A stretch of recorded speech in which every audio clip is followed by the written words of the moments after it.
Hey everyone, Tigerstein here. In this video, I'll be giving you your complete Tiger 2 playing guide so that you can dominate each match in which you use any variant of the Tiger 2 tank, otherwise known as the King or Konigstiger. I'll give you an overview of the Tiger 2, a guide to the variations of the Tiger 2 currently in-game, and all of the differences between them, their roles, what modules to research first, the Tiger 2's strengths and weaknesses, general tips for how to most effectively play the Tiger 2, and I'll give you some final advice, all while having relevant Tiger 2 gameplay in the background to illustrate my points. If you couldn't tell, I plan on this being the most comprehensive King Tiger video anywhere online, at least when it comes to War Thunder. That said, this video took me quite a while to create, so subscribing would be amazing if you like this video. But without further ado, let's get into it. Currently, there are 4 types of Tiger 2 in game, with one being premium and another being currently hidden from the tech tree outside of possible research events in the future, but I'll go over that in just a second. Now, these variants of the Tiger 2 are the Tiger 2P, which currently sits at 6.3 BR in RB, as well as 6.3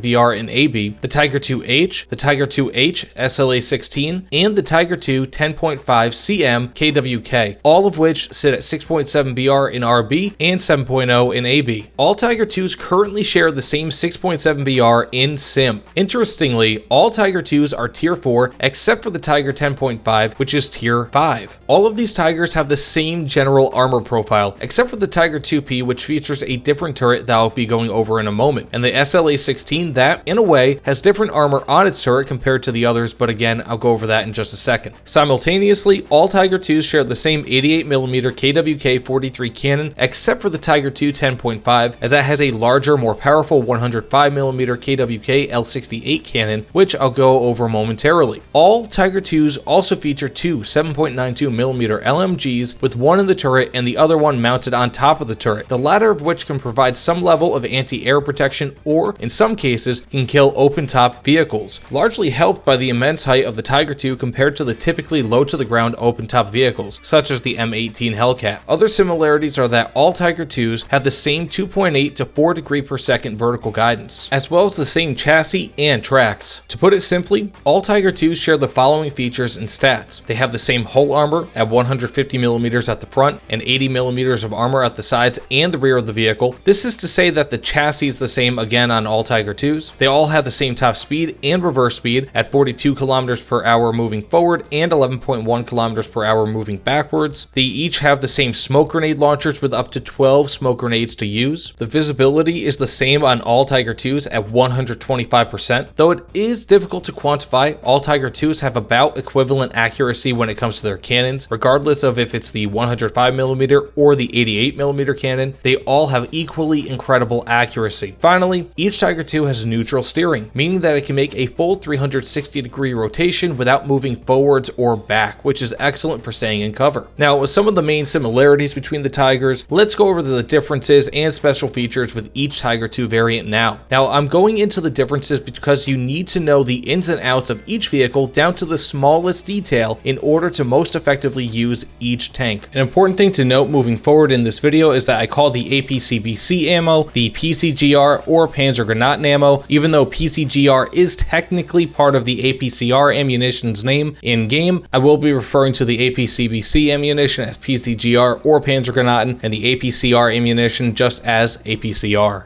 To start, the Tiger 2P is the earliest of all Tiger 2s in terms of research and the lowest BR Tiger 2 currently in-game, sitting at 6.3 BR in RB. This is because of the differences that it has compared to the other Tiger 2s, namely the turret. The turret on the Tiger 2P has the least amount of armor compared to the other turrets, with 100mm of armor at the front compared to 180mm of armor on all other Tiger 2 turret faces. It also has a shot trap on the bottom of the turret and, at its apex, is a huge, easy-to-target weak spot. Additionally, the Tiger 2P has a huge turret ring weak spot that is not present on the other Tiger 2s, at least not nearly to the extent on the P model, as it has a vulnerability around the entirety of the tank, making it again a huge weak spot. Though it technically has the same armor thickness as the other Tiger 2s when it comes to the side of the turret, the P model has no tracks on the side of the turret, which comes standard as an additional armor on all other Tiger 2s, giving the P up to 30mm less of armor in some spots, especially when compared compared to the SLA-16. Additionally, the P has a different side turret shape, making it easier to pen, especially when hitting the unangled commander's cupola from the side. So the benefit of the Tiger II P, however, is that the rear of the turret has a 29-degree armor slope compared to the 20-degree armor slope that's present on the Tiger II H turret that's on all other Tiger IIs outside of the P model. Finally, the P features different gunner optics compared to the other Tiger IIs at 1.9 times to 3.5 times zoom, whereas all other Tiger IIs have 2.5 to 5 times zoom. Now, the Tiger II H is essentially the standard Tiger II that most people consider to be the flag bearer for the family. Its features are pretty much standard on the Tiger II SLA-16 and the 10.5, with some differences in those models as I'll go over in just a moment. That said, the Tiger II H features a new turret that is the standard again on all models outside of the P, with it having up to 180mm of armor at the front and a different turret shape in general, having a flatter face that does not have a shot trap, as well as featuring differently angled turret sides that hide the commander's cupola. Interestingly, though it is not the same 360-degree weakness that the P model features, the Tiger II H's turret features a much smaller turret ring weakness around the rear of the turret, though it only has 30mm of armor with the H turret compared to 80mm on the P turret. This leaves you potentially open to trolls using low BR tanks, as they are more likely to be able to pen the 30mm weak spot compared to the 80mm thick turret ring weak spot that surrounds the P's turret base. As mentioned before, the H turret, or the Henschel turret, has tracks on it that vary between specific Tiger II variants that you're looking at. As mentioned earlier, the H turret also features better optics than the P turret, and this is standard with the SLA and the 10.5 with 2.5 to 5 times zoom. In all, however, the updated and better H turret does not increase the weight of the Tiger II, nor does it alter the turret rotation speed, remaining pretty much constant with all Tiger II models, although there is a tiny difference with the 10.5 that I'll be going over in just a second. That said, the SLA-16 is essentially a sub-variant of the Tiger II H, featuring few though important differences, as well as premium SL and RP bonuses. The biggest and most noticeable difference is in the engine of the SLA-16, which has 750 horsepower that it receives at 2000 RPM from a new diesel engine, meaning that it gets its horsepower far quicker than all other Tiger IIs. Plus, it has more horsepower than every Tiger II outside of the 10.5. This means that you receive 50 more horsepower than the H and P models, although its weight is slightly higher at 0.2 tons more. Regardless, the SLA-16 has a much better power to weight ratio than the H and the P, as well as a much better power delivery, meaning that it accelerates noticeably quicker and is much better off-road than the other Tiger IIs, especially uphill and in the mud. Additionally, the engine is diesel, which will theoretically reduce the chance of fires in case it receives a damaging hit. The SLA-16 also features increased armor around the sides of the turret in the form of tracks covering again essentially the entirety of the sides of the turret. These tracks are 30mm thick each, increasing the effective armor from 80mm to 110mm, at least in the areas where the tracks cover, which is pretty much again the entirety of the sides of the turret for the SLA-16. And now for the big papa of the Tiger IIs, the 10.5. Now the 10.5 differs in 3 key ways from the other Tiger IIs, outside of the fact that it is no longer purchasable or researchable. First, and most obviously, the Tiger II 10.5 features a 105mm cannon that can penetrate through up to 14mm more of armor than all other Tiger IIs, with its standard PZGR shell, and up to 25mm more of armor than the 88mm KWK-43 cannon when looking at APCR ammunition. Additionally, due to the larger shells, the PZGR or Panzergranaten shells in the 10.5 have over 343 grams of explosive filler equivalent, compared to just over 108 grams of explosive filler equivalent with the normal Tiger II 88mm KWK-43 cannon. This increased cannon size leads directly to 2 consequences that manifest in how the 10.5 plays. First, it has a tremendously long reload, sitting at between 15.4 and 20 seconds in RB, depending on crew skill. Secondly, the Tiger II 10.5 carries 6 crew members, which is unique among Tiger IIs, as the rest of the Tiger IIs only have 5 crew members each. The additional crew member in the 10.5 is a loader, as the shells are substantially larger than on the 88mm equipped Tigers. Finally, the last major difference is that the Tiger II 10.5 has 900 horsepower, which is 200 more than the Tiger II H and P, and 150 horsepower more than the SLA-16. The only issue is that, as a result of the modifications made to house the much larger cannon, including because of the weight of the cannon itself, the Tiger II 10.5 weighs over 70 tons, which is about 2 tons more than the other Tiger IIs. It also reaches 900 horsepower at 3000 RPM, which is the same RPM as the H and the P model, but is substantially higher than what the SLA-16 has, meaning that you'll need need longer, straighter roads in order to get the full benefit of the extra horsepower, only receiving the full brunt of it near your max speed, whereas the SLA-16 receives it much more immediately than the other Tigers, meaning that the SLA is likely to be a bit better off-road than the other Tiger 2s, although the 10.5 is likely better on-road, at least when it comes to a straight line. This said, in a comparison test that I ran, the Tiger 2 10.5 reached 36 to 37 kilometers per hour in the same length of road that it took the SLA-16 to reach 32 kilometers per hour, with the Tiger 2H reaching 28 to 29 kilometers per hour in that same stretch. Most other differences are somewhat minor between the Tiger 2 10.5 and the other Tiger 2s. They are as follows. First, the 10.5 has between a 0.3 and 0.5 degree per second reduction in turret traverse speed compared to all other Tiger 2s, due to the size and weight of the cannon. Put simply, while other Tiger 2s have a traverse range between 13.3 and 19 degrees per second, depending on crew skill, at least when it comes to RV, the 10.5 has a range of between 13 and 18.5 degrees per second. This is obviously a very minor difference, but is something that I'm sure has accounted for at least a few deaths in the 10.5 over the years. Secondly, the 10.5's PCGR shell travels 5 meters per second faster than the 88mm equivalent, with its APCR shell traveling 20 meters per second faster. The 10.5 also lacks the heat shell that the 88mm Tiger 2s contain. Additionally, the HE shell on the 10.5 has 1.55 kilograms of explosive filler compared to 1 kilogram in the 88mm shell, making HE kills somewhat more viable with the 10.5, although I would stick with the PCGR shells for most, if not all, kills, as they are sensitive enough to kill even the R3T20 without overpenning. Speaking of ammunition, the 10.5 can only carry 54 shells in total, compared to the 70 that the 88mm Tiger 2s can carry. This, along with the fact that there are different shell sizes, means that the Tiger 2 10.5 actually has 2 fewer ammo racks than the other Tiger 2s, meaning that it is theoretically safer from being ammo racked, at least when comparing fully loaded vehicles. Finally, rounding out the cannon and shell differences, the 105mm cannon on the Tiger 2 10.5 is substantially longer than the 88mm cannons on any of the other Tiger 2s, making it a much easier target for enemy shells, and is much more likely to be disabled because of it. The 10.5 also features a rangefinder, which makes it amazing for long-range sniping. Interestingly, and with almost no consequence in War Thunder, the Tiger 2 10.5 also carries 7,850 LMG rounds for its 2 LMGs compared to 5,000 rounds on each of the other Tiger 2s. A note on the number of Tiger 2s currently in game. With the exception of captured Tiger 2s going to other nations such as maybe Sweden, which I see as being highly unlikely, the number of Tiger 2s in War Thunder should remain the same as what we have now, which is 4 Konigstigas. Further, as mentioned before, the Tiger 2 10.5 is no longer available for research as Gaijin removed it from the regular tech tree, along with the Maus, Panther II, and Flak Panzer 341. Each of these vehicles, sans the Maus, were removed from War Thunder by Gaijin because, per Gaijin, these vehicles never existed, and as such, have no place in their War Thunder. The Maus was removed from War Thunder because of quote-unquote balancing issues, and now comes back once a year for about a week for people to research, whereas the other tech tree vehicles will likely never come back, unfortunately. That said, let's get into some strengths and weaknesses, and first, all Tiger 2s have an incredibly accurate cannon, regardless of if it's the 88mm or 105mm cannon. They are capable of making shots that modern tanks would be proud of making. Secondly, all Tiger 2s have extremely powerful cannons. The armor pen plus post-pen damage in the form of explosive filler from the Panzergranaten shell means that most shots will be one-shot kills, granted that they make it into the crew cabin. The power of both cannon types, especially the 105mm cannon, makes them very up-tierable. Third, the Tiger 2, especially the SLA and 10.5, are actually fairly quick vehicles, leading to the ability to flank, or at least to go from one hotspot to another more effectively within a small area. Fourth, they have excellent reverse speed, especially for a heavy tank, sitting at just over 11 kilometers per hour. Fifth, it has an extremely powerful frontal armor. In a down tier, you may as well be invulnerable when angled or at a range if you don't have anyone flanking you. Of course, this is not an invitation to just go crazy with your armor, but know what you have and use it effectively. Beyond this, with full upgrades and a decently trained crew, the turret traverse is actually quite good, being very similar to the much lighter M26, T-34-85, and 76mm equipped Jumbo Sherman. This is especially impressive considering that the Tiger 2 weighs between 25 and 40 tons more than each of these vehicles. For a 7th strength, it has good gun depression and excellent elevation, which allows you to both hold down and attack enemies that might have a height advantage over you. 8th, all Tiger 2s have a top-mounted LMG which, while it is not likely to get you a vehicle kill, though it does still happen, will allow you to kill crew in open open-top tanks and can damage, sometimes critically, aircraft. Smart use of this will give you a kill or an assist every match or two. For the 9th strength, it has a relatively easy stock grind. Thankfully, the Tiger II has its best shell, the PCGR, available from the moment that you unlock the tank. The only difference is that instead of spearheading the push against the enemy, it may be best to snipe from behind for a while, as turret traverse, crew replenishment, and engine upgrades will take time to research and are necessary in a brawl. And finally, it has a relatively soft suspension that makes the Tiger II a great vehicle for firing on the move, at least when compared to other World War II vehicles without stabilizers. And now with its strengths out of the way, let's go into its weaknesses. And first, though it has very strong armor, there is a large weak spot in the upper glacis plate where the MG port is. Additionally, though it is 180mm thick, the frontal turret armor is penetrable by stronger cannons, especially in an up tier and if you're not at a favorable angle. The turret is a much bigger weakness in the P variant and is not something that you can just angle yourself to safety, at least not too easily, considering the odd shape of the turret. Secondly, it has weak side and rear hull and turret armor that's been coupled with typically massive ammo racks. That means that one-shot kills against the Tiger II aren't really all too uncommon. Third, the tracks are massive and will be destroyed often. If you're not careful, this will lead to a quick flank and spank of your tank. Fourth, the cannon on all Tiger IIs, but especially the 10.5, is absolutely massive and will be a target for enemies to hit. Make sure that it is hidden when not in use. Beyond this, its maneuverability at low speeds is poor. You will lose speed quickly when changing direction, taking a long time to accelerate back up to speed. This is mitigated somewhat in both the SLA and 10.5. Sixth, the lower glacis plate is massive and it's not incredibly thick, sitting at only about 100mm. A savvy player will pen this to make you immobile by knocking out the transmission, with shots occasionally also killing crew. On a side note, this is also a great way to take out the Konigstiger. Seventh, the Tiger II is absolutely massive, being especially tall. This will cause issues both when hiding and trying to protect weak spots. And finally, despite almost always detonating, tanks with less than 15mm of armor will sometimes allow the Panzergranaten of both the 88mm and 105mm cannons to pass right through. A good example of this is the R3T20 versus the PT-7657, where I've had numerous detonations in the R3 at close range, with a shell passing straight through a PT-7657 at a nearly flat angle. The difference is that the R3 has 15mm of hull armor versus the PT having just 13mm, which is just under the 14mm of fuse sensitivity for the PCGR shells. And now for its rolls, and though the rolls are roughly the same with all Tiger II variants, the 88mm are different in the rolls that they should prioritize, at least compared to the 105mm variant. This said, all Tiger IIs can brawl and should brawl in city maps in down tiers. This is one of their biggest strengths, as they have powerful frontal armor, good mobility, and most importantly, an excellent cannon. Barring being flanked, all Tiger II variants should thrive in a brawling environment, or at least something close to it. And by brawling, I don't mean point blank range, but more so,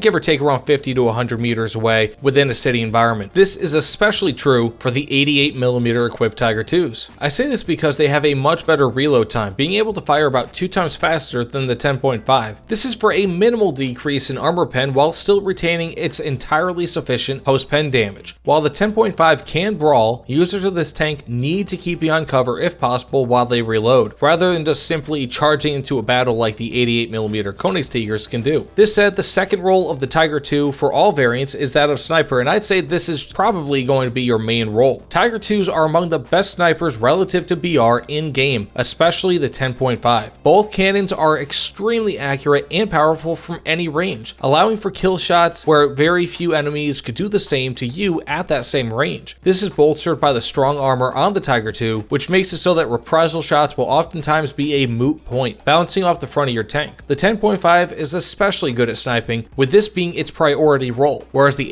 88mm Tiger IIs can brawl or snipe with about the same level of effectiveness. That said, the 10.5 has a rangefinder, allowing for fast and accurate readings for how far enemies are from you, as well as the fact that the 10.5 has slightly more armor pen, keeping more armor pen at a range than the 88mm cannons. Additionally, although it is more or less negligible, all shells do have a slightly higher muzzle velocity in the 10.5 over their 88mm cousins. The most important reason for the 10.5 being a pure sniper is the long reload, making it much less effective again in close range duels than the 88mm Tiger II can be. Regardless, the 10.5 is but one of 4 Tiger IIs and arguably is going to be the least played, likely becoming less played as time goes on due to players with it no longer playing War Thunder because, hey, we see that all the time. Veteran players are leaving the game, unfortunately. But in summation for the roles, the following can be said. The 88mm Tiger IIs can be snipers and brawlers, with both being possible in a down tier or 0.3 BR up tier, shifting to purely sniping the higher you go in an up tier. The 10.5 should be a sniper first and a brawler second regardless of if you're in an up tier or not, with priority again shifting to purely sniping the higher in BR that your match is. Again, regardless of the canon, the Tiger II should first and foremost be probably played as a sniper, but brawling is a little bit of an option with the 88. And now for some tips. So first and foremost, prioritize finding cover, as a Tiger II with protected sides will be nigh invulnerable at least in a down tier. This will also help tremendously when attempting to stay hidden in order to snipe. Secondly, as with nearly all World War II vehicles, but especially with the Tiger II, proper angling is necessary to ensure that you make the best possible use of your thick frontal armor, while also hiding or at the very least protecting your side and rear armor. I have an angling guide linked below if you'd like to find out some of the best ways to do that. This will make you extremely difficult to kill from a long distance while sniping, even in a total up tier. Third, speaking of, foliage to cover your weak spots, such as the turret face and MG port in the hull, is greatly useful. This goes doubly if you want to snipe. A well-placed bush could either make you completely hidden or will distort the view of you just well enough where it would be impossible to pinpoint your exact weak spots. Fourth, as with the majority of vehicles in War Thunder, especially the larger German World War II tanks, you should limit yourself to around 50 to 60% ammunition before going into a match. With the 10.5, it can be a little bit difficult, especially if you're in a down tier and don't die, because it has less ammo in total, meaning that you may want to consider bringing 60 or 70% of your ammo, at least if you don't typically die. I've run into this problem before, but only again with a 10.5 where I've started to run out of PCGR ammunition. Fifth, if brawling, and if possible, try to keep some distance between you and your enemy, as lighter vehicles can possibly flank you. Even with your combined turret traverse and track traverse, it can be totally sufficient when trying to keep up with a speedy vehicle at point blank range. And now for the best ammunition to use, the PCGR is basically going to be the go-to on all Tiger IIs, as it has the best mix of armor pen and post-pen damage. The APCR is also usable, but typically only if you find yourself up against a pure flat block of steel and have no idea where the weak spots are. With all that out of the way, we are almost done, so now let's get into the modules, and I'll go over the best modules for you to unlock with the Tiger II-H being the example that I use, given that it is the most common Tiger II and is the basis for both the SLA and 10.5. Additionally, everything I research on the H in this order is the same order that I would use to research the P.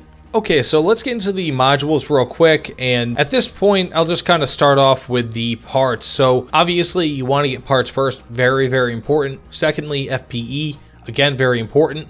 After that, adjustment of fire, because adjustment of fire helps you in your main role of sniping more than anything else in this row. These are better for light and medium tanks. This is much better for you as a Tiger II. And this goes with any Tiger II, even up to the 105, definitely the adjustment of fire. After that, because now we can go to tier 3, I'd probably go with elevation mechanism. Although if you're finding yourself brawling more commonly, crew replenishment might be a little bit better. Of course, this also helps with brawling because you can raise and lower your cannon quicker with elevation mechanism. So really it's up to you. But again, at least when it comes to sniping and how I play as well, even with brawling, I'd probably still go with elevation mechanism first, then crew replenishment second, forgetting about filters until just I guess a few mods after this. So following that, smoke grenades. This is huge. This will save you many more times than the engine ever could. So smoke grenades easily. After that, I'd go with the engine just so you can get yourself a boost. This accounts for about half the boost that you're going to get out of all these modules. So go for the engine first. It's the biggest one, I guess you could say, out of all the mobility modules that increases your horsepower. Definitely go for that. After that, it's a little bit iffy. I'd probably say go for horizontal turret drive, just because what this does is it allows for quicker target acquisition at a long range. So definitely, especially if you want to make those snapshots, there are so many times everyone's experienced it where literally you're just about to click the button, you're just waiting for your turret to turn, and then you die. This will give you that extra speed that you need in order to kind of make it so that you don't die before you can get your shell off. Now following that, I'd probably go with the PCGR 4043, because every now and again there are going to be those enemies possibly like a Tortoise or some other tank like that where this can be useful. It gives you up to 42 millimeters more of armor pen, which is nice, but in most situations, this is going to be pretty, probably pretty sufficient. Now, after this, I'd probably say it's just all users' preference. You know, it really is what it is, but insofar as what I would choose, I'd probably go with tracks after this, just being that the tracks on this are huge, absolutely huge, and they will die a lot. So by having an extra 33% module strength, especially when facing American tanks with their HMGs, this can go a long way. After that, probably go with filters because it's going to be cheaper insofar as RP is concerned, then transmission, then suspension, brake system, and finally the heat shell. The reason why I say heat is because typically the PZGR 3943 will be sufficient to destroy most tanks at any BR, and even though it has a fuse sensitivity of 14 millimeters, it's very rare that you'll be facing those tanks, whereas this only has a fuse sensitivity of 0.3. I would definitely just probably do this, and maybe if you want, keep these in your inventory until you have the heat shell, just because these will be able to take care of pretty much anything that this just overpens, because this has up to 14 millimeters of armor pen, and this has a 14 millimeter fuse sensitivity. So it kind of works where this covers everything over 14 millimeters, and this does everything 14 and below.